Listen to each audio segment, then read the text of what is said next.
நான் ராஜம்னு பேசுறேங்க மேடம். சரிங்கம்மா, எங்கேருந்து பேசுறீங்க? நான் கோபிலேருந்து பேசுறேங்க. சரிங்கம்மா, உங்களுக்கான கேள்விகளை மருத்துவர்கிட்ட தெளிவா கேளுங்க. வணக்கம்மா. சரிங்க. வணக்கம் மேடம். சொல்லுங்கம்மா.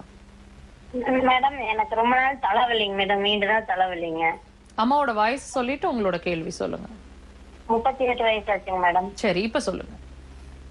38 வயசு ஆச்சுங்க மேடம். ரொம்ப நாளா ஏதாவது போக்குவரத்து, ஏதாவது விசேஷம் இந்த மாதிரி டைம்ல தான் அதிகமா தலைவலி வருதுங்க மேடம். ம். வலி வந்தா அப்புறம் மாத்திரை நேக்ஸ்டம் 500 போட்டா மட்டும்தான் நிக்குதுங்க மேடம். நீங்க என்ன மெடிசன் யூஸ் பண்றீங்கலாம் சொல்ல வேண்டாம்மா. எந்த மருத்துவர் பாக்குறீங்க, என்ன மெடிசன்ஸ் யூஸ் பண்றீங்க அதெல்லாம் வேண்டாம். நீங்க உங்களோட சிரமத்தை சொல்லுங்க எனக்கு. தலைவலி தாங்க மேடம், அதிகமான தலைவலிங்க. எங்க வலிக்குதுன்னு கொஞ்சம் தெளிவா சொல்லுங்க. முன் பக்கம், மேல் பக்கம், உச்சி பகுதி அல்லது பின்னாடி? இல்லைங்க மேடம், முன்னாடி தாங்க. முன்னாடி முன்னாடி இந்த பகுதி, அந்த நெத்தி